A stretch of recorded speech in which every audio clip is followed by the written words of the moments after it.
เสมอนะเจ้าสาวบ้านนาที่ชื่อปรา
อัน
นี้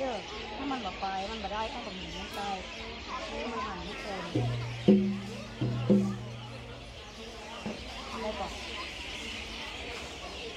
ตั้งแล้วก็ได้แล้วมันได้แล้วรู้กันได้เลยเอาฟองคนนึงเด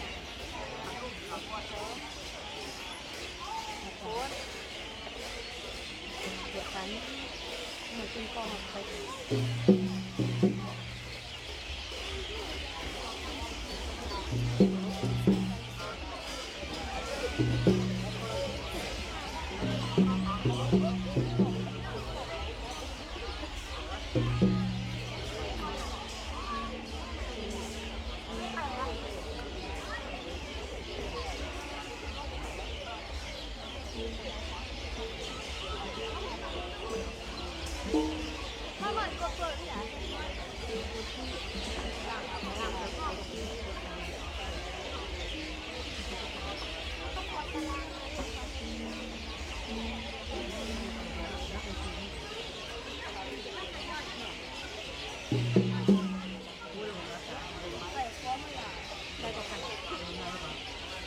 เดี๋ยวน้ำเย็นนี้จะแต่งก็ได้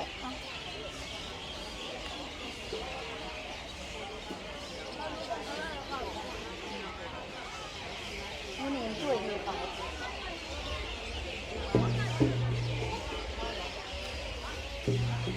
ฝากไปด้วยค่ะฝาก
อาจ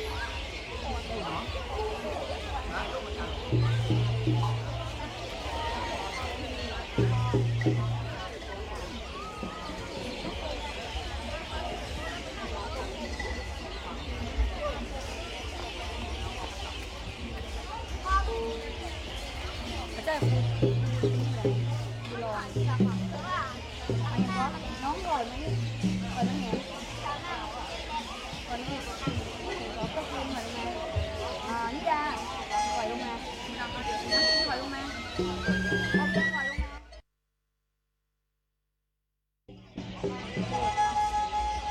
จริงๆมันนั่งกันแล้วมั้ยนะ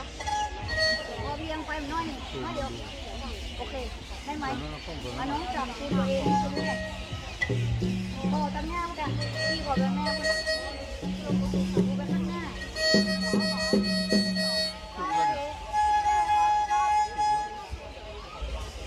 จำได้เนาะ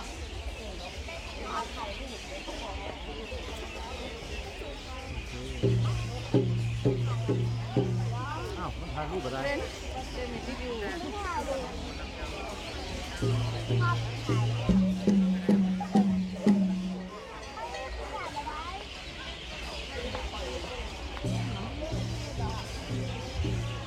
เอาเหรอเราก็นั่งมาห้องถ้าเกิดว่าหันน้องก่อนค่อยๆเอามือ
ชมพู่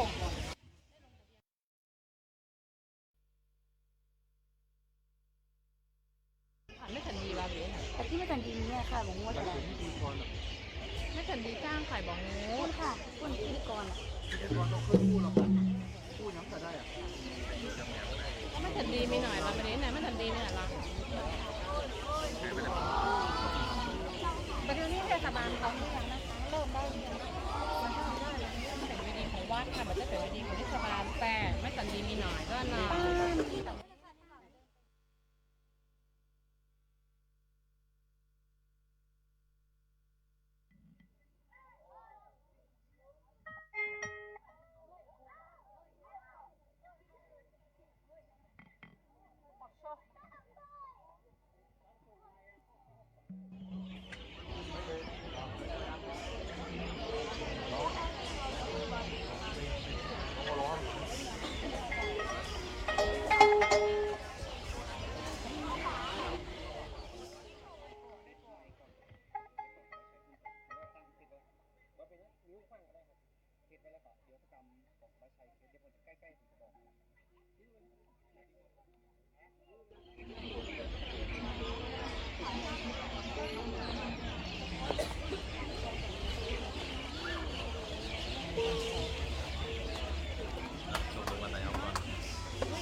ก็อยากแสดงก่อน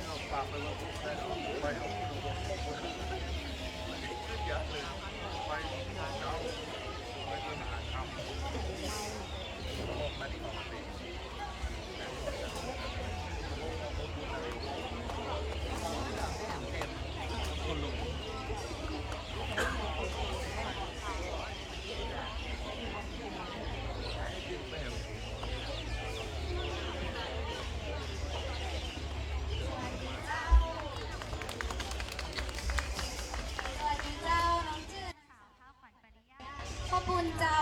วันนี้นอกจากได้รับหน้าที่เป็นพิธีกรในเวทีขวงแก้วในช่วงของเวทีการแสดงศิลปวัฒนธรรมในวันนี้เจ้าวันนี้ก็เป็นวันดีเนอะเป็นวันแรกของงานประเพณีส่งน้ำพระบรมสารีริกธาตุเจ้าจอมทองซึ่งในปี 2568 นี้เราจะจัดงานในตั้งแต่วันที่ 6 ถึง 10 มิถุนายนค่ะที่วัดพระธาตุทิศสีจอมทองวรวิหารที่นี่เจ้าและในวันนี้ก็จะเป็นวันแรกของงาน ซึ่งในเวทีของเฮาเวทีควงแก้ว ก็จะมีน้องๆละอ่อนมาทำการแสดงศิลปะวัฒนธรรมด้วยกันถึง3การแสดงเจ้าโดยจะมีการแสดงเปิดจากทีมจ้างฟ้อนไม่นวลตา หลังจากนั้นก็จะต่อด้วยการแสดงจากโรงเรียนสีจอมทองหัน2 ชุดเจ้า และในเวลานี้ก็เป็นเวลาอันสมควรแล้ว น้องๆพร้อมกันแล้วก็จะขอเชิญรับชมการแสดงเปิดที่มีชื่อว่าฟ้อนก่ายลาย โดยทีมสื่อสารลายฟ้อนจอมตองฝึกสอนโดยแม่ครูนวลตาลเจริญใจขอเสียงตบมือโดยเจ้า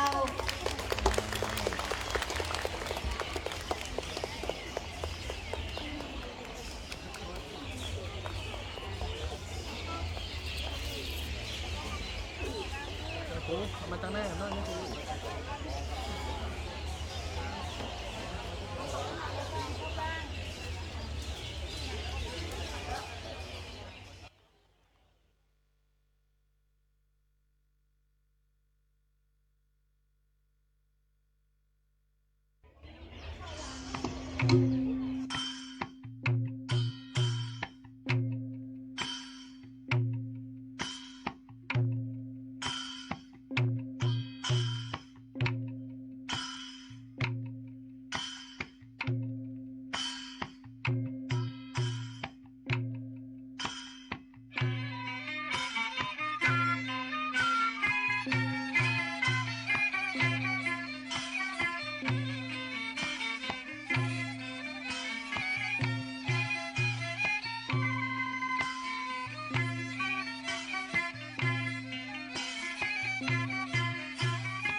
จบกันไปแล้วนะเจ้ากับการแสดงชุดแรกงดงามแต่เจ้าน้องๆจากชุดการแสดงฟ้อนก่ายลาย ซึ่งต้องบอกว่าแม่ครูนวลตาลเพิ่งฝึกซ้อมมาอย่างดีและเด็กๆน้องๆก็รวบรวมมาจากหลากหลายโรงเรียนเจ้า ซึ่งเรียกว่าเป็นจิตอาสามาสร้างการแสดงที่งดงามนี้ให้เราได้รับชมในวันนี้เจ้า แต่เรายังมีการแสดงที่รอเราแห่งซองการแสดงนะเจ้า ซึ่งตอนนี้น้องๆกับพร้อมแล้ว อันดับต่อไปนะเจ้าก็จะเป็นการแสดงจากสุมาเจ้าเป็นการแสดงชุดเกลือกก้องดุริยะเพรีนาตยนารีฝ่ายฟ้อน โดยโรงเรียนสีจอมตอง ซึ่งอำนวยการแสดงโดยผอ.กิติยพันธ์ปานแก้ว และฝึกซ้อมโดยคุณครูกนกวรรณชัยยศและคุณครูนวปรัชชัยชนะ ขอเชิญรับชมเจ้า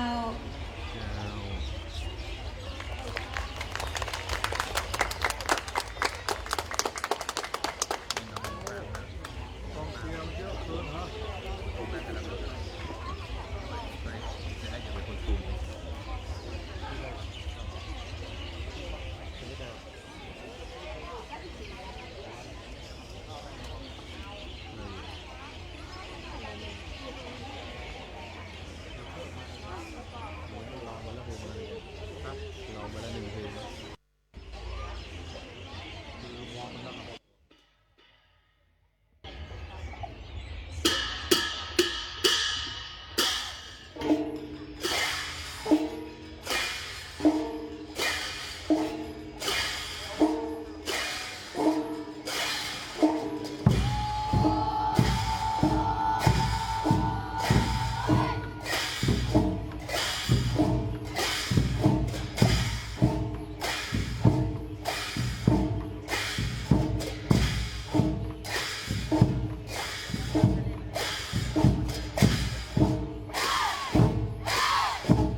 นาดีตัวเจ้า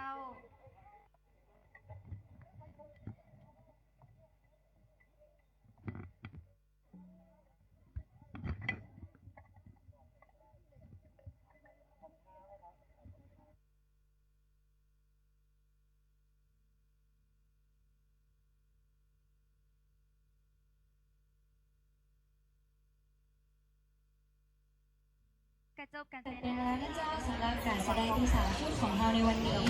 สำหรับในค่ำคืนนี้นะเจ้าหน้าเวทีขวงแก้วในช่วงเวลาของการแสดงศิลปวัฒนธรรมก็ได้เสร็จสิ้นลงแล้ว ซึ่งกิจกรรมที่จะดำเนินการต่อจากเวทีนี้คือการแสดงจากศิลปินเดอะเพิร์ซึ่งจะเริ่มการแสดงในเวลา2 ทุ่มตรงเจ้าและก็ขอเชิญพ่อแม่พี่น้องทุกท่านมาร่วมชมการแสดงศิลปวัฒนธรรมในเวทีขวงแก้วนี้ช่วงเวลา1 ทุ่มครึ่งถึง2 ทุ่มตั้งแต่วันนี้จนถึงวันที่10 มิถุนายนในทุกๆวันนะเจ้า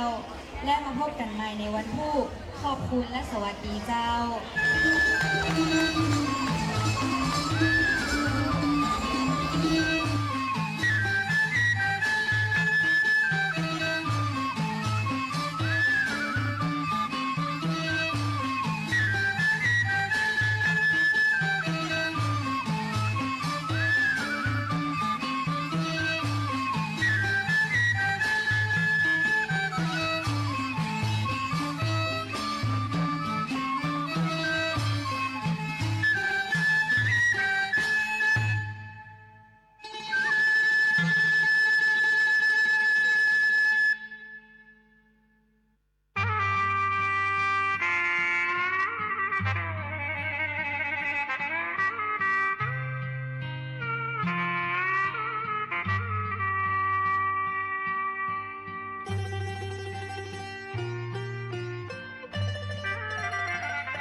สวัสดีเจ้า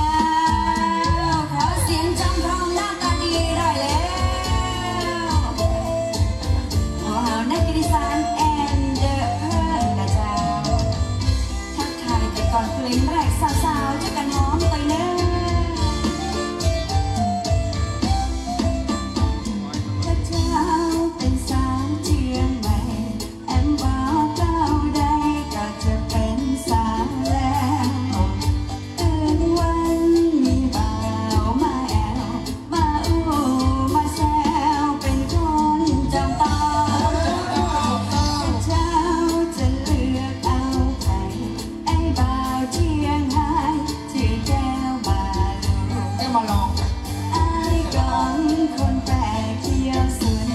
ไอ้คำไอ้มูลไอ้สมไอ้มีเพิ่นบอกว่าจะมาขอเจ้ารอมาแล้วเป็นปีพ่อแม่ก็ ตั้งแต่เวทีใจห้องคำแรกฮอต ไอ้ นี่ บ่าวตัวดีไอ้แซ่บเอ็นละละ ขอบพระคุณครับ พระเจ้าบนเชียร์แถมแล้วจะแต่งกับแมวไปอยู่ป่าดอยขายผ้าขายเพชรขายพลอยขายแหวนขายสร้อยอยู่บนดอยปุย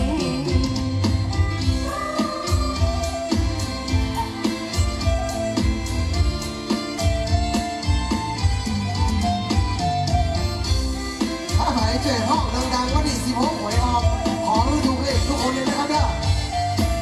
เฮ้เฮ้เฮ้ บอกว่าจะมาของเจ้า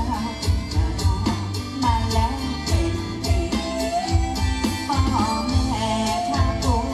เอาเรื่องครับญาติฮอตนี่ครับ ดีขอบคุณเจ้าพระเจ้าบนเชื่อแทนแล้วจะแต่งกับแม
นะครับกราบสวัสดีกับแขกผู้มีเกียรติทุกท่านนะครับเด้อ สวัสดีจ้า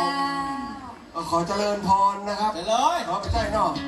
ขอสวัสดีกับแขกผู้มีเกียรติทุกท่านเลยนะครับ เป็นข้าเป็น พี่น้องจอมตอง ครับ โอ้ยพี่น้องจอมตองใจดีอีหว่า แตกะ แต่ก่อน แตกะ แต่ก่อนแต่เนาะแต่ว่าถ้าหมูเฮาเล่นจบนี่ตบมือกันเนี่ยตบมือกันถ้าบ้านนี้มันจะพอเหมือนกับว่าเฮามาพอธรรมะสัญจรจะได้บอกว่าถูกเนาะ ซุยกันซุย เอ กัน ก็บอกว่าเสียงปรบมือคือกำลังใจ ครับผมแบงค์ร้อยแบงค์ซาวคนละ1 ใบ เป็น การน้ำมันรถติดไป นี่เอาล่ะมือสลอไปแล้วครับแขก ฟังครับสวัสดีครับอ๋อ เพลงเมือง เจ้า ครับผม อ๋อตะกี้นี่เป็นเพลงกำไทยด้วยเนาะ เป็นฝรั่งเศส ครับผมโอเคเอาเพลงเมืองให้เพื่อนได้ฟังสักหน่อย ครับผม เอาเพลงไอ้นัดดีกว่าเพลงไอ้นัด เพลงไอ้นัทนะครับไอ้นัทคนใดอ่ะ คนตีเตี้ย อ๋อแล้วว่าเนี่ยโอ้ดีบูลลี่นะครับ เดี๋ยวกูจะไล่ออกวงอ่ะ มีคนเดียวอินโดมั้ง เพลงนี้เป็นเพลงพิเศษ ที่อู้ถึงความกองหาคนเขาว่าสัญญา ครับผม สาวที่ไปละเปิ่นไปตรงไตเมืองกรุงคนนะครับ ถึงเวลาปีใหม่ปีแล้วนี่ก็บะปิกมาสักคำ เป็นเพลง ท่าแล้วท่า อีสานเนาะ ครับผมชื่อเพลงว่านางฟ้าลืมดอยครับ ครับผม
ำหรับเสียงปรบมือจาก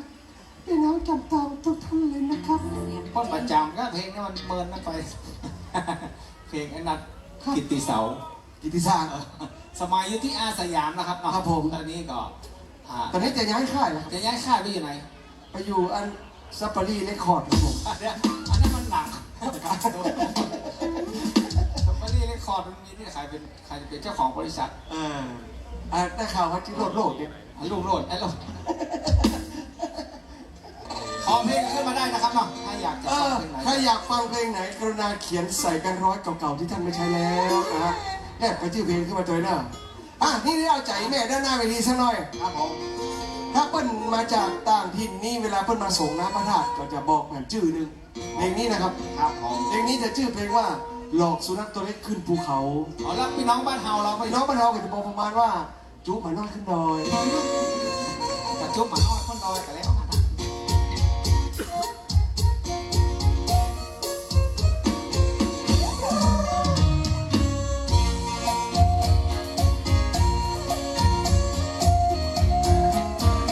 ออนุญาตร้องเพลงอกหักสักเพลงแล้วกันนะเจ้ามีคนอกหักก่อนในงานนี้ รุ่นนี้ผมเอง นายออกมองใจนายออกมองใจบ่มีใครตามเมื่อเพิ่นบ่ยอมหักเฮาเพิ่นมาจุเฮาเบิ่นจุป่าน้อยกินดาเปิ้นคงจะหันเปิ้นคงจะหันว่าเฮาตามได้ให้เปิ้นเฮาเป็นดีมาคอย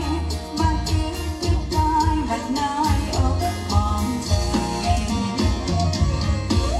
เปิ้นคู่กับเฮาก่อนคู่ก่อนว่าใจข้าบอกลองคนไหนเข้ามาเปิ้นก็เอาคนไหนเปิ้นบ่ฮู้ว่าเฮาคิดจะได้น้อยอกมองใจ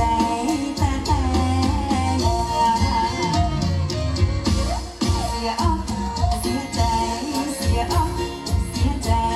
เป็นแต่เป็นว่าใจคนบ่เทใจนอกกาบ่น่าเลยนะปัจจุบันน้อยขึ้นดา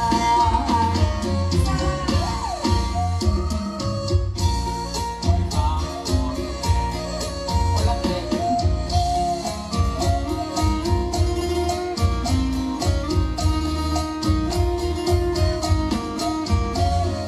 ขอบใจกะจ้าเปิ้นคู่กับเฮาก่อนคู่เฮาก่อนว่าใจกล้าบอกกองคนใหม่เข้ามาเปิ้นก็เอาคนใหม่เปิ้นบ่ฮู้ว่าเฮาคิดจะได้น้อยอกมองใจแต่ดาเสียอกเสียใจเสียอกเสียใจเป็นแต่เป็นว่าใจคนบ่ใจใจนอกกาบ่น่าเลยนะปัจจุบันน้อยขึ้นดอกจุบันน้อยขึ้นดอกจุบันน้อยขึ้นดอกจุบันน้อยขึ้นดอกขอบคุณจ้า โอ้วันที่เฮาเนี่ยเสียงพวกมือดัง2-3เป๊ะ แล้ว วันนี้เพลงนี้เข้าถึงวัยรุ่นนี่ด้วยเนาะ อันนี้เพลงวัย ก็ รุ่น ถ้า ค่ะ ตบมือกันหัวปอยเลย จุบหมาน้อยคนดอยมันได้ยินมาเมิน ขอเสียงวัยรุ่นจอมทองหน่อยจ้า แม่เขาก็จ้อยกันครับ ช่วยกันเถอะอันเดี๋ยวปีหน้าเพิ่นจะมาจ้างมาหน่อยแม่เนาะเขาช่วยกันแสดงนิดๆหน่อยๆนะแม่เนาะเอาม้วนไว้ก่อนเลย ปีหน้าผมจะได้มาเห็นถ้าไม่นั่งหนิมพิ้วไว้นะ ครับ ปีหน้านี่แม่จันดีประจันพิจารณาเห็นว่าเล่นเพลงต่างประเทศสักเพลง เด็ด ผู้พิษตามภาคเพราะว่าเขาเล่นเพลงกำเมืองมาหลายเพลง จ้าตะกี้มันสอนเพลงกำเมืองว่ะ แล้วเดี๋ยวเราจะไปภาค ช่วงนี้จะปาไปภาคใต้แล้วกันนะเจ้า ครับผมร้องเพลงภาคใต้แบบสไตล์พื้นเมือง เอาสล้อซอซื้อเล่นแม่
ทบทวนอาหารกลางคืน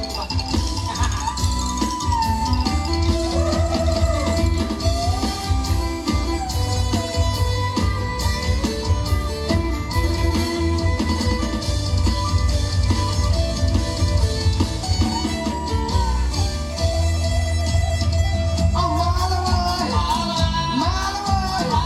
าแต่ของเขาหุยโอ้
โห่กับโห่คนเดียวกันนะ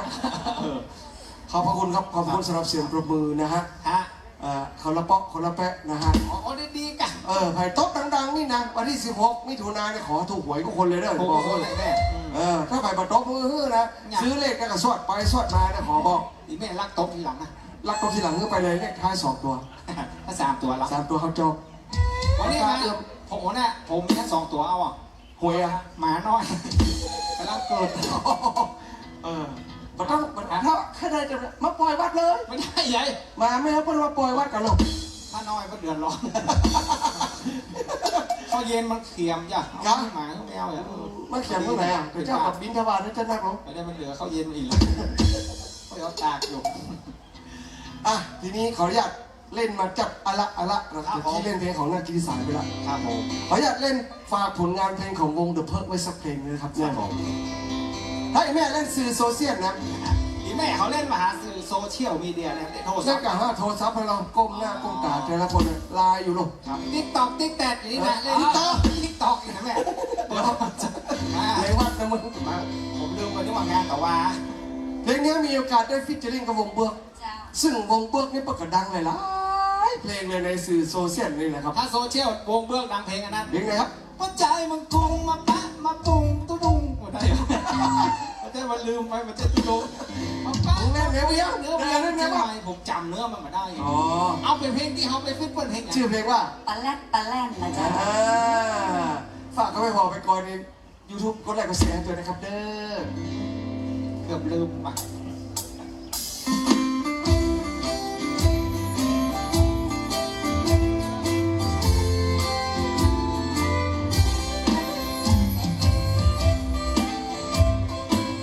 ขออนุญาตฝากผลงานเพลงและกับวัยรุ่นจำ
ฝากเข้าไปดูใน YouTube ตัวนะเจ้าปลาแรดปลาแล่นตอนนี้ฉลอง5 ล้านวิวแล้วเนี่ย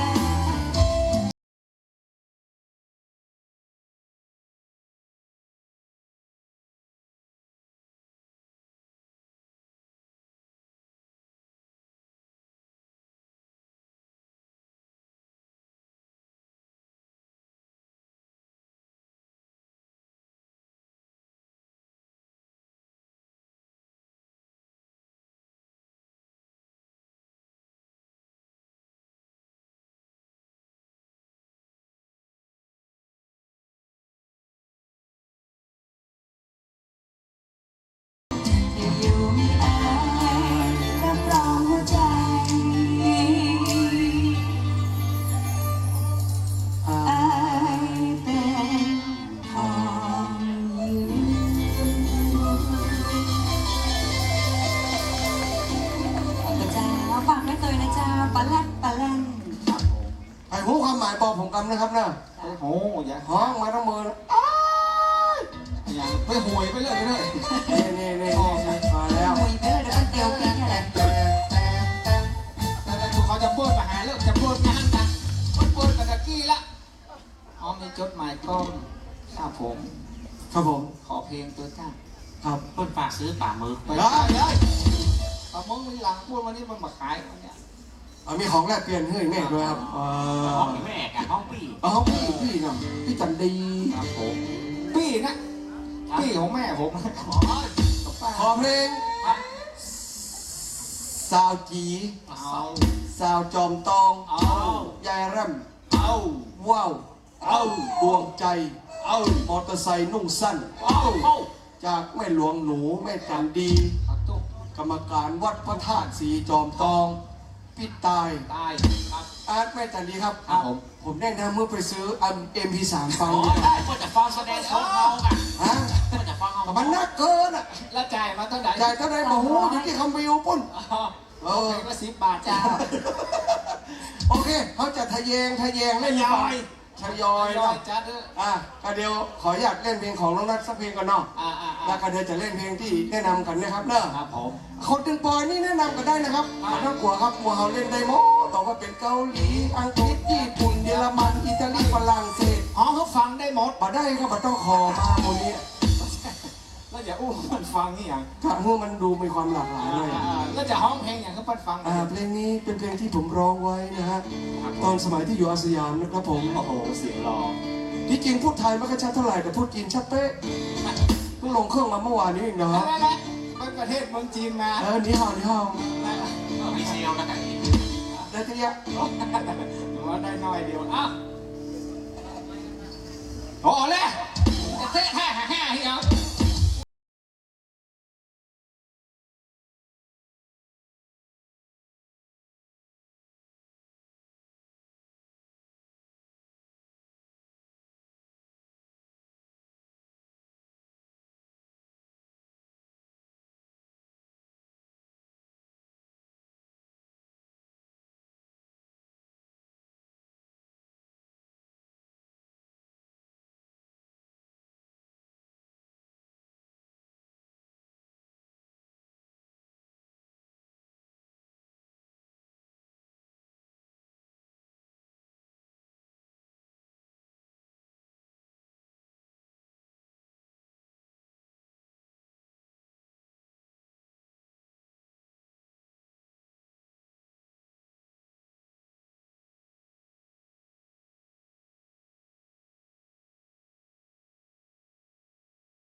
นั่น ขอบคุณครับขอบคุณที่ตบมือนะครับ ก็เสียง ขอบคุณกับแพงปากขามุกขามิบขามิบขามุก คนเล่าขวัญกัน ฮะ คนเล่าขวัญ มันน่าจะร้องได้อยู่ คนน่าจะเล่าว่า ว่า นี่มาในทีวีมันเมินแล้วเพลงนี้มันเมิน ช่วงนี้นะจะบอกคือเมื่อกี้ลงลิงที่เดินหล่อที่พระอ้วนที่จริงออกจากเชียงใหม่มันก็กล้ามเป็นมัดผอม พอ ลอง เที่ยว กองแกง ครับ มานี่ป๊อกเอรู้เปิดประตูหน้าต่างรถกำเดียวก็ได้ ใหญ่ ลมเข้าปากบวมมาจนถึงวัดจอมทองเลยที่จริงแต่กี้ตัดผอมอ่ะโอ้ ๆปีแล้วมันผอมมาปีนี้ตุ้ย ยาหมด งกหมด อ่ะขออนุญาตเล่นเพลงที่พี่ พี่อย่าง พี่จันดี แนะนำขึ้นมา เปิงก็คนขอนะเพลงนี้ พี่เสียสาวสาจีจอมตองทุกท่านเลยนะครับเด้อ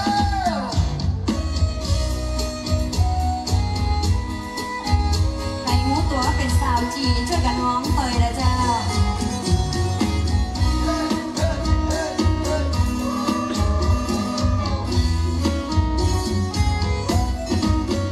เอาคืนไปพักใจอ้ายกำขึ้นใจใจ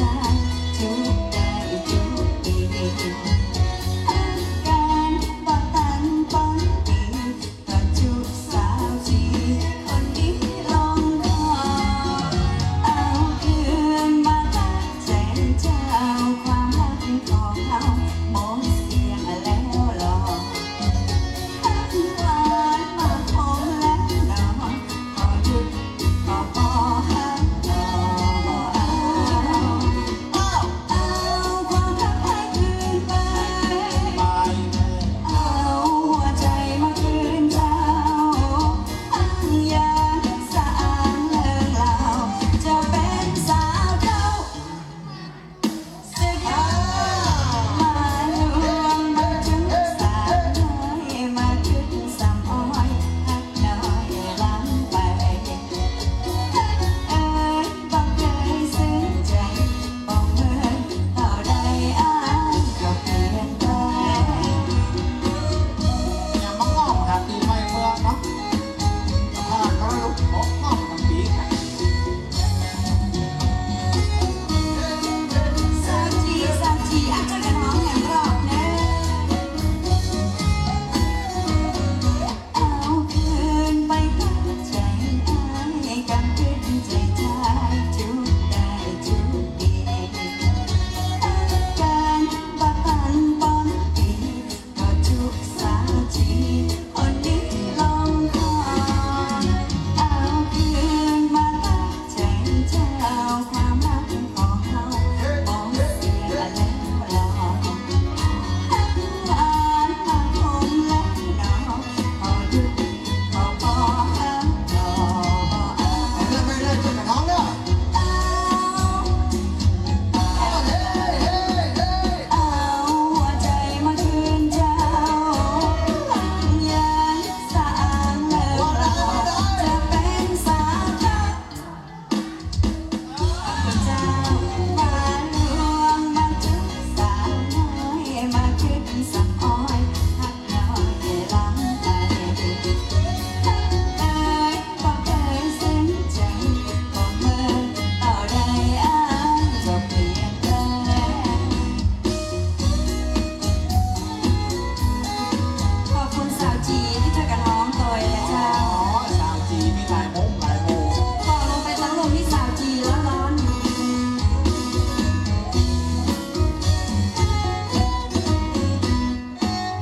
ขอบคุณจ้า ห้องได้กันหมดเลย แต่ทั้งยังเป็นสาวจีกันอยู่รุ่นเนาะ ครับ โอ้ มันต้องบอกกันอยู่ว่าเพลงนี้ห้อง ประมาณ15 16นี่กันเนาะประมาณนั้นเนาะ 16กินเตี้ยหมู ครับ จะมัน อ่ะเฮาสองคนห้องมานักละเขาคือนักร้องสาวประจำวงของค อ๋อน มีนักร้องคนหนึ่งนะครับ อันนี้คนนี้จะปั้นใหม่นะจะไล่คำวิวออกละ อ๋อ จะนักร้องสาวคนนี้ขึ้นมาเต็ม เตรียมตัวตั้งหลังไล่แม่ งาม งามแน่นอน ตอนนี้นะกิ้วตานี่ยาวเป็นคือพูดจะบอกคือ เป้าหัวใจน้องฮาร์ดสดีลิงคิ้ว นตายจะมันยาว เอ แล้วเหรอ อแต่งกลัวบางงามเลยเขาต้องมาเข้าโฮมคำวิวอ่ะรับชมรับฟังจากอีน้องคนงาม แนะนำกันเลยนะครับพบกับนักร้องเสียงเซ็กซี่เอมมี่น้องแก้ว หางโน้มเนี่ยหางโน้มไม่พูดอย่างหรอก มาอยู่หางโรงน้องแก้วเลยสวัสดีป้าเนี่ย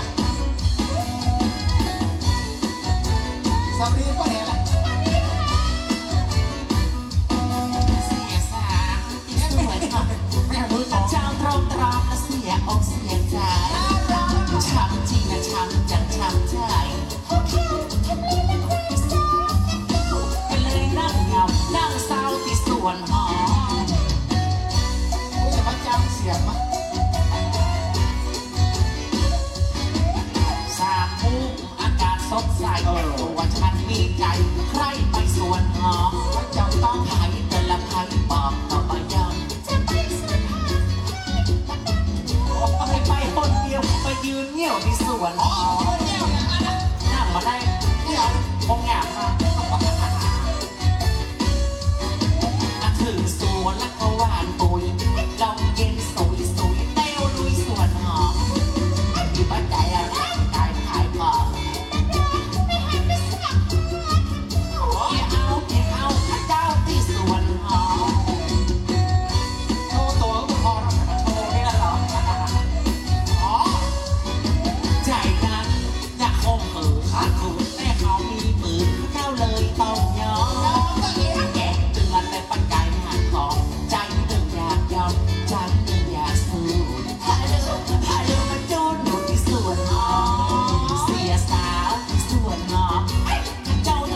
โซฟีก็บอกมาที่แผ่นดังคิดอย่าแหลมนะนะต้องพึ่งพาและเสียงไม่ยอมนะฟังแกเล่าความหลังยังจำแกสู้ทนทำมันเก็บยังมาหลายปีต้องมันได้รันทำเพลงและดูจังหวะดีจะกลายและสายเดียวก็มีสายที่กว่าที่เอาคืนกันดีสไตล์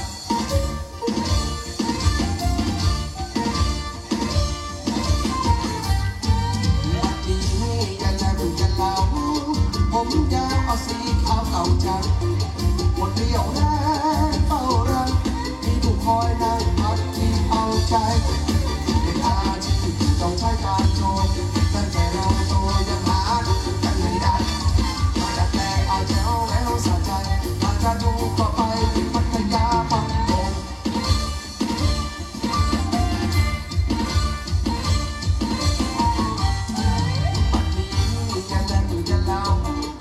ผมยาวเอาสีขาวเก่าจังหมดเรี่ยวแรงเฝ้ารังมีผู้คอยนั่งพักที่เอาใจเป็นอาชีพที่ต้องใช้การโชว์ตั้งแต่เราโตยังหาดูกันไม่ได้มาดัดแปลงเอาแจ๋วแหววสะใจถ้าจะดูก็ไปที่พัทยาปังโกง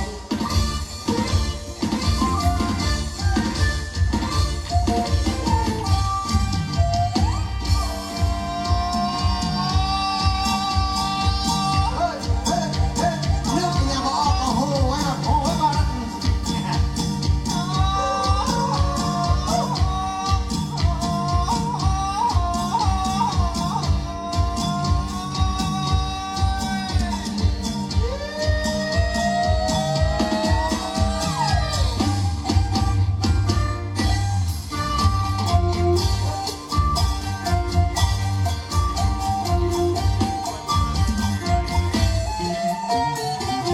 ไปโดนเขาหลอกอีกแล้วน้องแม่ก็ไม่เก็บก็เคยทำใจอยากได้เพชรก็ต้องมาสอบการน้ำตาเล็ดนึกว่าเจ็บก็ยังไปโดนเขาหลอกซ้ำน้องไม่จำไว้ป้าอย่าไปหลงเพลินกับเพื่อนทางก็พี่เองรักจริงรักจริงชังเลยต้องมานั่งช้ำใจก็คิดว่าพี่จนนะเจอจนดีแต่เศรษฐีเป็นไงเขาหลอกเขาชมจนสมบ้านไทยเขาหลอกเขาลวงแม่ผู้มาลายชักเอ้ย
จนประเทศในจังหวัดไหนบอกนะครับเนาะ อันนี้เป็นขอเพลงย้ายแหล่งเพลงเดียวนะครับ ผม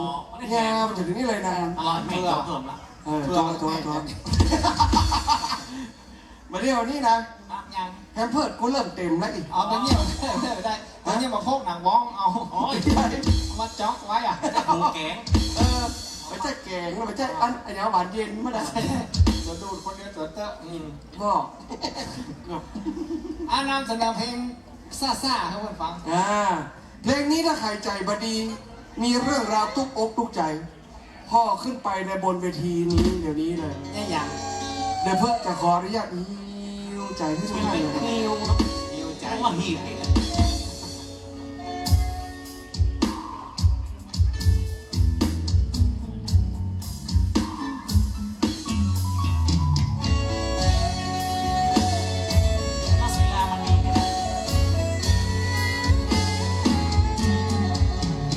คนอย่างฉันรู้ตัวเสมอคนอย่างเธอไม่คิดอะไรก็อยู่เป็นคนใกล้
อันนี้จัดแต่เพลงสาวจอมตอง พ่นขอเพลงสาวจอมตอง ใกล้เคียงกันนั่นนะเนาะเพลงนี้นะครับเป็นเรื่องราวของความรู้สึกดีต่อกันนะครับ ครับผม ก็เหมือนกับพี่น้องจอมตองนะรู้สึกดีกับบัวเฮากับรู้สึกดีกับเปิ่นนะครับ ผมแล้วก็ขอบคุณแดนเซอร์น้อยตัวแล้วก็ขอบคุณจดหมายกล้องตัวแนบสำเนาถูกต้องอ่านพันแล้วมือซึ้งหล่อจังเลยค่ะอันนี้มันเป็นเรื่องจริงหรอกพ่นขอเพลงอย่างคำวิวก็ว่า คำบิวพี่เปิ้นนั่งตรงไหน ตังเพเจ้า มึงเอาตังค์ไปคืนมาเลย โอ๊ยอย่างเราลองว่ามาก่อนจ้ะ แม่ห้องสอนแดนไพร บอสเข้าสมควรคืนฮื้อครับผมคืนไปได้แม่ทั้งสอนแดนไทยไอ้โน่นท้องได้กะ มันเป็นเพลงของคำโนดทำใช่ไหมคำโนดทำเพลงนี้หรือเปล่าใช่ไหมมาโหนะ ทำมาหลายเพลงเกิน เอาเลย ผมนี่ลอง เอาเลยเอาเลย ได้ แม่ห้อง นะ สอน เดี๋ยวครับผมทั้งหมดน่าใหญ่ครับผมอ๋อครับผมเรียกว่าขอเพลงนะประกาศประกาศกี่พันเดี๋ยวฟังก่อนฟังหัวหน้าว่าอะไรก็จะขอ ขออนุญาตประชา 4,000 ประชา3,000ครับผม ว่า กุญแจรถสกูปปี้ของพายตุ๊กกรุณาไปรับเอาที่ที่ไหนครับ อ๋อ ถ้าไผ่ปะกุญแจรถสกูปปี้ ครับ เอามาฝากไว้ที่อปพรได้เลยนะครับผม รักษาความปลอดภัย อปพรว่าไม่ใช่หรอตำรวจชายแดน ไปแจ้ง ไม่ใช่เหรอ เราแสดงไปปุ่น อ๋ออปพรอาสาพัฒนาประชาธิปไตยทุนชน ห้ามรักษาได้ก่อน ประเด็นนี้เขาจะเนี่ยจะได้กับแม่ของสอนแดนไพรนี่ก่อ แม่ น ขอให้อื่นบอกใกล้แม่สอนได้บอก เจ้าจัดเพลงแต่ได้กับเจ้า แม่เสลียงได้ก่อน เอาไปเลยแม่สอนไปได้บอก ที่ไหน พวกแม่สายพวก ไม่สายเนาะโอเคโอเค ชายแดนเนาะ อันนี้ใกล้ๆกันได้นะครับเนาะ ครับ เป็นเพลงที่แบบน่าจะแม่ของสอนนี่ต้องฮิตแน่นอนเพลงนี้นะครับ ขออนุญาตจัดแต่แล้วกันนะไหมเนาะ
วกชายพวกชายพี่ก็สวยเอ้ยเพื่อนก็สวยปากคงมากันป่วยจนเดินละไม่ไหวจนเดินไม่ไหวสงสารเพื่อนมันป่วยมันยืนมือกุมขลังเพราะตกมันแห้งเป็นประกันโอมาเถอะนะจะไรแม่มาโอมาเถอะนะจะไรแม่มาเร็วเร็วอย่าช้าเลยนะเวลาทำใหญ่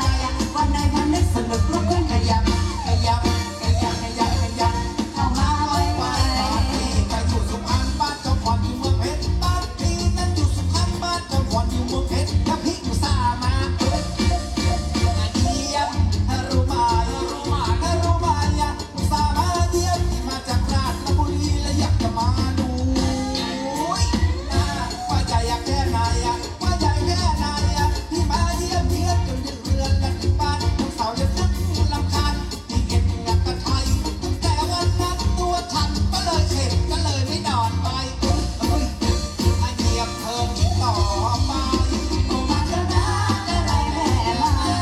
โอมาเถอะนะจะไรแม่มาเร็วเร็วอย่าช้าเลยนะเวลาวันใดถ้านึกสนุกลุกขึ้นขยับขยับขยับขยับขยับเข้ามาไวไว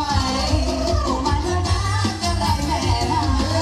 โอมาเถอะนะจะไรแม่มาเร็วเร็วอย่าช้าเลยนะเวลาวันใดถ้านึกสนุกลุกขึ้นขยับขยับขยับขยับขยับเข้ามาไวไว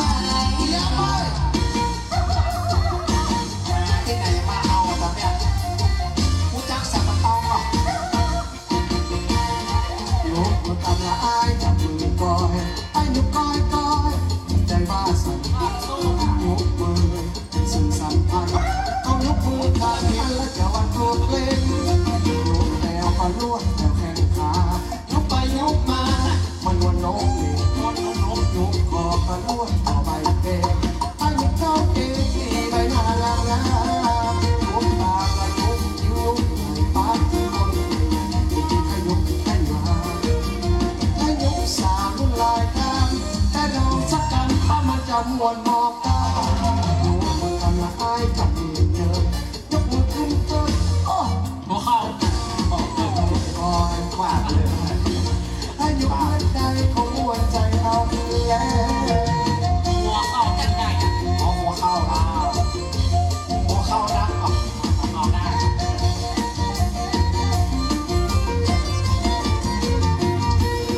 ยกกลางและยกนิ้วยกไหล่ปากใส่คนใหญ่ใหญ่จะมีใครยกใครมาให้ลองสาวรุ่นลายข้ามให้ลองสักคำเพราะมันจะมวนหมอกได้ยกมือกำละให้จับมือเยอะยกมือขึ้นเติม อยากหัวไม่โป้ง ก่อยจะช่วยได้ไหมให้ยกมือได้คงมวนใจเอาแล้ว วันนี้จะเรียบร้อยเป็นพิเศษต่อยแม่ครับผมมาได้เล่นในร้านเราเล่นในวัด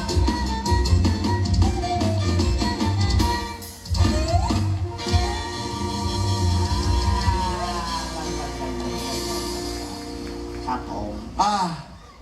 ฮันก็ อันยัง แม่ฮังสอนพี่ไปแล้วน่ะ เยอะ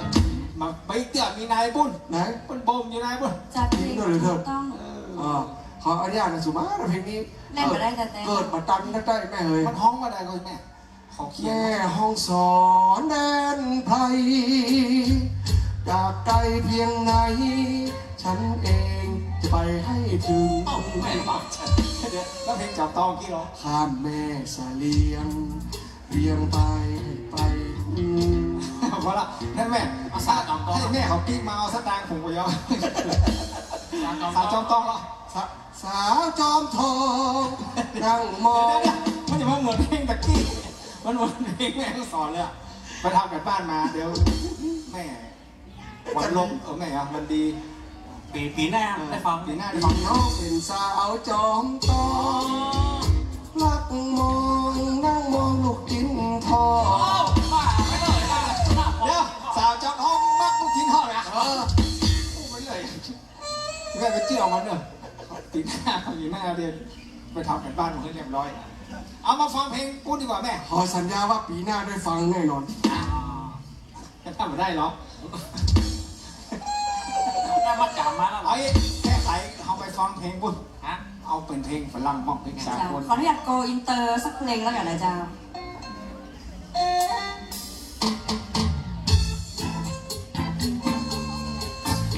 อันนี้เป็นเพลงสากลนะครับเนาะ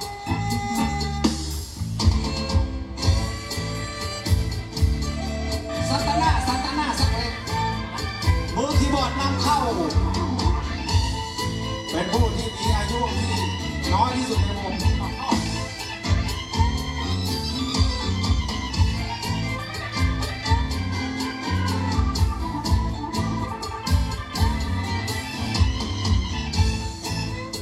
ำหรับเพลงฝรั่งอย่างวันเพลงหมอลำ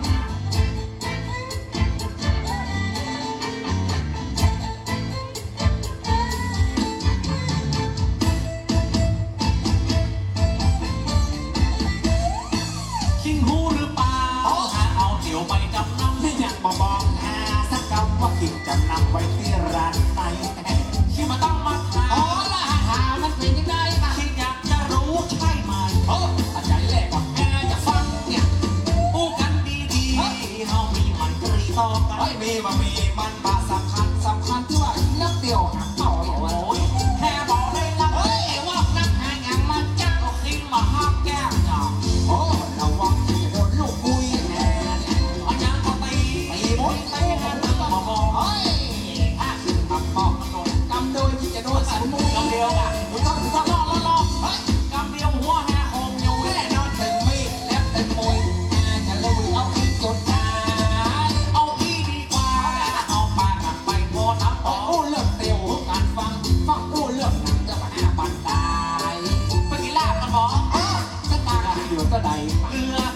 502ใบ บ้านเอาไปจดลาเปิดดังในว่ากินเหล้าได้ไหมกินเหล้าดีกว่า แล้วขั้วมันอาจจะเป็นช่วงนี้มันไม่ปลอดภัย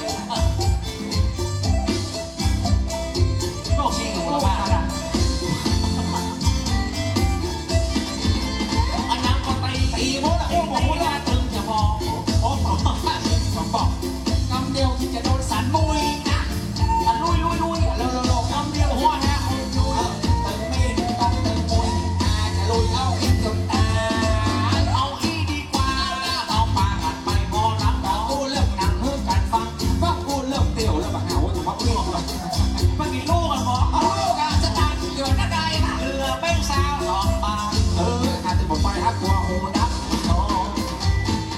ลูกว่ามันได้กินโชคแค่แม่โลกสู้ดีสิหนุ่มมันไม่บ้าชัด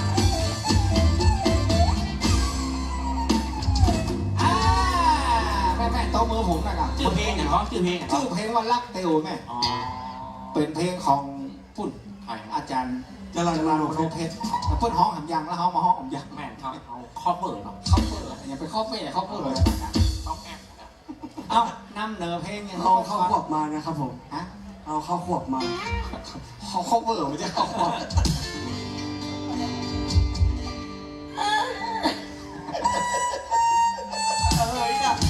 บะมีซาวแหละซาวบอกขึ้นอ่ะ ฮัก อ่ะเพลงนี้เป็นเพลงพิเศษนะครับที่เราทำไว้ใน YouTube เป็นเพื่อเป็นกำลังใจให้คนที่มีหัวใจนักสู้ทุกๆท่านเล แน่ ย น นะครับ แล้ว เป็นเพลงที่มีสาระพ่องแล้วกันเนาะ ครับสาระ เล่นอารับตับไปเลยนะเพลงเนี้ยเป็นเพลงที่มีสาระที่สุดที่จะนำเสนอเพราะเป็นเพลงพี่น้องจอมทองครับผมมันบอกคนเรานี่แต่ละวันแต่ละมื้อแต่ละเดย์นี่มันจะเจออย่างที่มันบ่เหมือนกันนะครับ ครับผม แต่ถ้าเราสู้อย่างทุกสิ่งทุกอย่างมันจะผ่านไปด้วยดี สู้แล้ว ครับแน่นอนกะเปิ้ลมีการศึกษาลูก สู้ทุกหมวดนะอีก เพลงนี้ขอบคุณต้นฉบับตัวนะครับ โอ้ฉบับอ่ะ เป็นของวรรณสวีนะครับชื่อเพลงว่าโลกที่แบกไว้นะครับ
ที่บอกนะครับพวกเราเจอปัญหาเหมือนกัน เพราะฉะนั้นสู้อย่างเดียวครับสู้แล้วทุกอย่างจะผ่านพ้นไปด้วยดี เห็นแล้วรอเนาะ รอครับผมต้องรออยู่นะครับ อ่ะทีนี้ อ๋อเดี๋ยวสต๊อปก่อนฟังบ้านฟังเมืองก่อนพ่อบ้านพ่อเมืองก่อนครับผมอันนี้ก็ไม่ได้เนาะก็ฝากซื้อขนมจีนเนี่ยบอกขอเพลงนะครับเนาะอันนี้ร้องว่าผู้โดชินีหาเห็นแล้ว ขอบพระคุณครับ ครับผม ขออนุญาตร้องเพลงนี้อีกรอบได้ไหมครับ เนี่ยมาบอก ได้สตางค์ครับผม อ๋อไม่ใช่อื่นนะ อ๋อเพลงอื่นเนาะ มันจะซ้ำกัน เพลงนี้คำโน้ตแปลว่าฝากเพื่อท่านบอยนะครับเด้อ ท่านมหาบอย ท่านมหาบอย เพลงไหน เพลงกี้ แล้วคนได้รางวัลกับ เพิ่นแบกความหวังอยู่ อ๋อ วัดน่าจะออก2 ตัวก็3 ตัวบอกงูเตื้อ มีบ้านทั้ง3 ตัวเอาก็โหย โอยครับ หมูน้อย ตะกี้เล่นไปละรอบแล้ว ตะ ล่ะ กี้เป็นหมาน้อยหมูน้อยมันขายได้ สายใจปี ตาไปเอารับปางหาไม่แม่ กลับมาบ้านเฮาเสียทีโมน้อยใจนี้หลบพี่ไปไหน ลองเดินบ้านจังซอนนะวันนี้ ขออยากสอนนะครับ ซอเป็น น้อง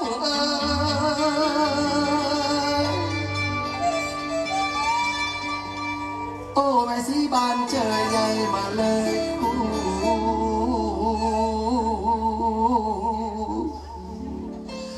นอนเอาวันทุกที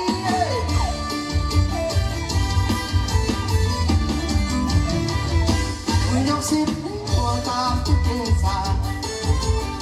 เป่าแต่คนบ้านหาให้น้องมาบ้านนี้มาพบลูกตาเอาของเรากับพี่และตามหาคนดียังบ่มีคนงามมาพบลูกน้อยปีเป่าก็ดังตาต้องการกลับมาและอยู่หน้ากับพี่จงมาคืนดีกับพี่จนนอน วันนอนจะมาในช่วงสุดท้ายแล้วนะจ๊ะ เมื่อกลับมาแล้วละพี่เขาสาบานจะเยอะการแล้วบอกให้มันลดลงว่าทำเลวไหลและหลอกใจตัวน้องทำไมจับจองและแต่ที่น้องคนงามว่าต่อไปนี้ละพี่จะสัญญาอยากจากความดีงามใช่กันที่ทำมาพี่ขอสัญญากลับมาเถิดน้อง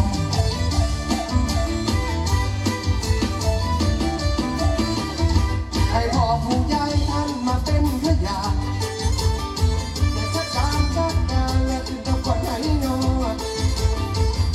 ที่ข้าทรัพย์สินและที่ดินที่ดองการเงินการทองจะยกให้น้องจัดการจะอยู่ที่ใดและพาไปพาดบานรีบกลับจอบต้องคืนไม่อยากทิ้งทางมาคืนดีกันและก่อนที่วันนี้แหละ เก็บมาเตอร์เจ้าต้อง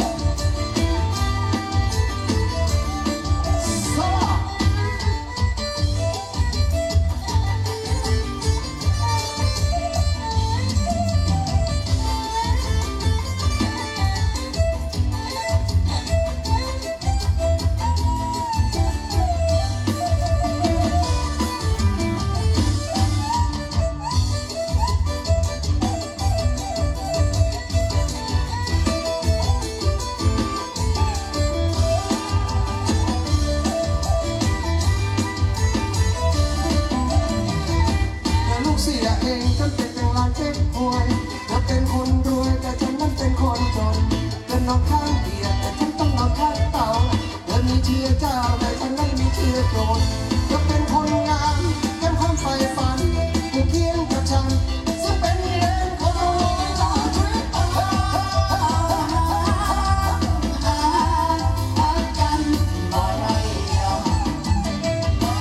นั่งรถบนส่วนฉันต้องนั่งรถเมล์เธอนอนบนเปลยแต่ฉันต้องนอนพื้นโปรยมาหรือเป็นชาวกรุงที่ยังคิดถึงดวงตา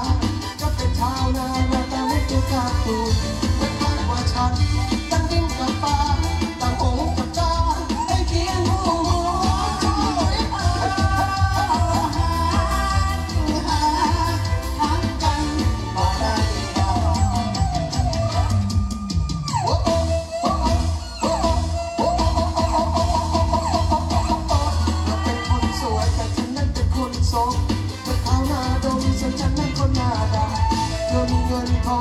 ที่มีราคา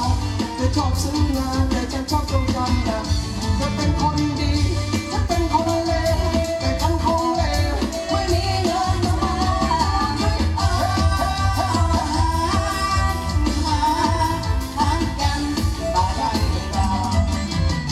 ฮัลโหลโซ่ โซโล่ไอ้คำนน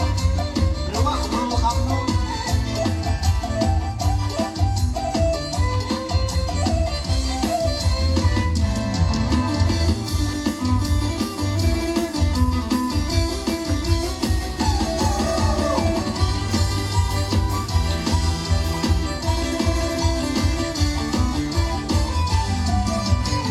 มาทำไมไอ้บ้านนาเราหนวลน้องทำไมต้องกลับคืนมา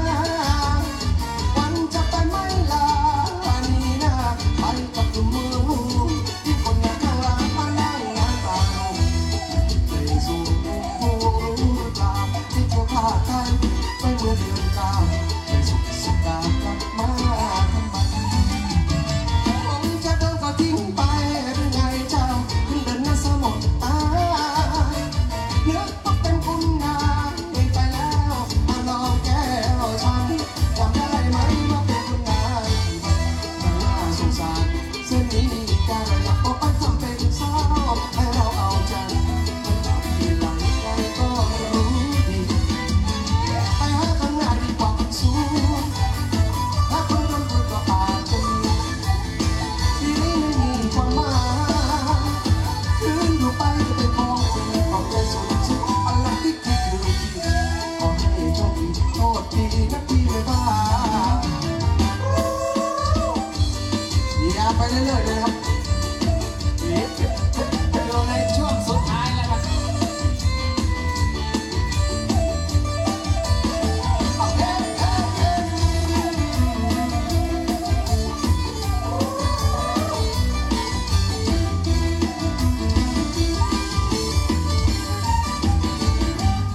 สาวน้อยก็หน้ามดตาใสไอ้หันได้ใจบัดดีเสียดายว่าไอ้บัดใจบางทีใจบัดดีมาหันสาวน้อยมางามแต่งานป่ามันนั่งแฟนหน้าตาลอยมีแฟนรักกับสาวน้อยพอมีแต่รักแล้วก็ไอ้นักก็เล่นมองมาโผล่ไปที่ฟังดาว่าไอ้เป็นบ่าวเท่าสาวน้อยบอกที่เชื่อเขาคนเขานั้นมันก็มีหัวใจบ่าวเขาก็รักเมาละอ่อนมันเป็นพรไทยมันเป็นเรื่องของหัวใจอายคือรักเราสาวน้อยอายคือรักเราสาวน้อยมีเพลงมอเตอร์ไซค์นุ่งสั้นขึ้นมาจะจัดเพลงมอเตอร์ไซค์เหมือนกันแล้วกันอายคนจนจังต้องทนปั่นรถดีว่าจะไปจีบสาวจอมจองคนงานนี่มันรถดีไปถึงอายก็เปิดทางพอไปถึงแล้วอายก็ฟังเอิ้นหาสาวจอมจองคนงานแล้วก็มือกับกินข้าวมันหูดังไปอายเลยฟังอยู่รถออกมาอายมันจนบ่มีวาสนา จันบ่มีวาสนา บอกเหมือนฮอนด้าอย่ามาหาเลยตามเดียวก็มีรถยามาหา125มาขายนะ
ปิดเป็นกู้คิวกันนะครับวันนี้พวกเราท่านกิติศักดิ์ดูเพิ่ม เสียงมันก็ดัง มีขี้มูกหน้ากระซังเนี่ยอ่ะสุดท้ายละล่ำลาเป็น ร่ำลากันด้วยเพลงที่เปิ้ลขอขึ้นมา จ้าพิเศษรับแม่หลวงหนูแม่จันดีแล้วกับพี่ตายต่อ จ้าเอาคนอื่นกับเติร์ดโหยครับเขาไปบักจ๊อกโจแล้วมาฟังกันทุกคนอย่างก็ เพลงอย่างก็ว่าเขาคนฟัง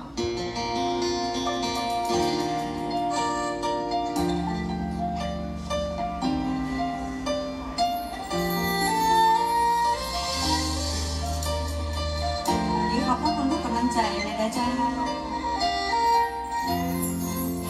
ที่ฉันไปลองรักเธอผิดที่เธอมีใจให้ฉันผิดที่เราสองคนรักกันแต่เธอคิดยังมีทุกข้อสิ่งแรกที่ลมพัดมา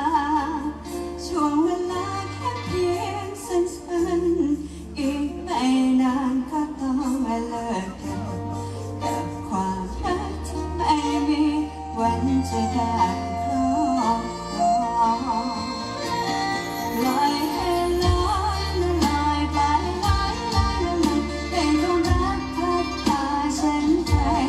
ตัวฉันเป็นเหมือนว่ากระดาษขึ้นมาสูงก็เลยลำบาก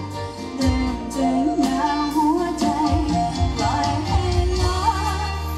ลอยลอยลอยลอยว่าวตัวน้อยจึงลอยลองไปตอนนี้ดูมันมีความสุขแต่ก็รู้สักวันคงเจ็บไม่ยับยั้งชั่งใจพอมันรักไปแล้วจะให้ทำเช่นไรไม่มีทางที่ย้อนให้ฉันกลับไปรักใหม่ถึงวันที่ต้องเจ็บฉันต้องทำให้ได้ที่ก็รู้แต่ไม่ยอมตัดใจพอมันรักไปแล้วจะให้ทำเช่นไรปล่อยไปตามเข้าใจทั้งที่รู้ที่จุดหมายอยู่กับเธอที่ตั้งในความฝันรอคอยวันแต่งสลายและสายลมฉันก็ตกลงมาได้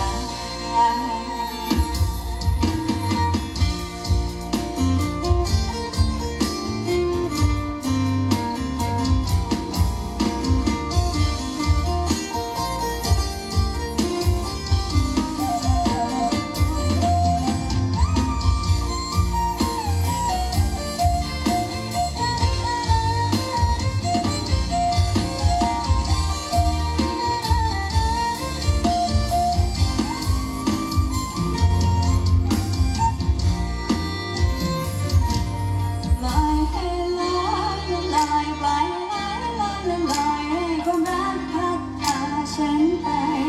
ตัวฉันเป็นเหมือนว่าวกระดาษขึ้นมาสูงก็เลยลำบากเริ่มจะหนาวหัวใจปล่อยให้ลอยลอยลอยลอยละลอยว่าวตัวน้อยจึงลอยลองไปตอนนี้ดูมันมีความสุขแต่ก็รู้สักวันคงเจอไม่ยับยั้งชั่งใจบอกรักไปแล้วจะให้ทำเช่นไรเป็นทางที่ย้อนให้ฉันกลับไปรักใหม่ถึงวันที่ต้องเจ็บฉันต้องทำให้ได้จริงๆก็รู้แต่ไม่ยอมตัดใจบอกรักไปแล้วจะให้ทำเช่นไรปล่อยไปตามหัวใจทั้งที่รู้ทั้งที่จุดหมายอยู่กับรักที่ตั้งในความฝันรอคอยวันแต่งสลายและสายลมหมดฉันก็ตกลงมาได้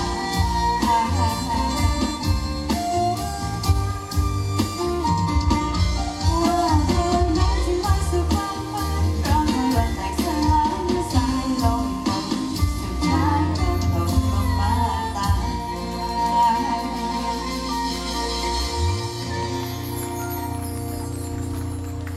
วันนี้ต้องกราบขอบพระคุณทางวัดพระธาตุศรีจอมจองของตัวเองนะครับ ขอบคุณคณะกรรมการจัดงาน ครับผม และผู้มีควรเกี่ยวแซะทุก เกี่ย ท่า วน ข้องมึงจะซ่ออีหัวกันเกี่ยวข้อง ผู้มีส่วนเกี่ยวข้อง ครับ ทุกท่านขอบคุณทีมงานอาจารย์เครื่องเสียงด้วยนะครับ ครับผม ขอบคุณทีมตากล้องด้วยนะฮะ ครับผม ขอบคุณ ขอบคุณ อาจารย์ ทางบ้าน คน ด้วย ดี ขอบคุณแม่จันดี ขอบคุณแม่ทุกท่านที่อยู่ด้านหน้าเวที ปีกไปก็ขอให้มีแต่ความสุขความเจริญมั่งมีสีสุข อยู่เย็นอายุหมื่นปีพันปีไปเลยนะครับเนี่ย วันหน้าวันตามีโอกาสได้พักกันใหม่ครับพวกเราแน่นกิติสารเดี๋ยวเพิ่มวันนี้ขอบคุณและสวัสดีครับผมสวัสดีครับ สวัสดีเจ้า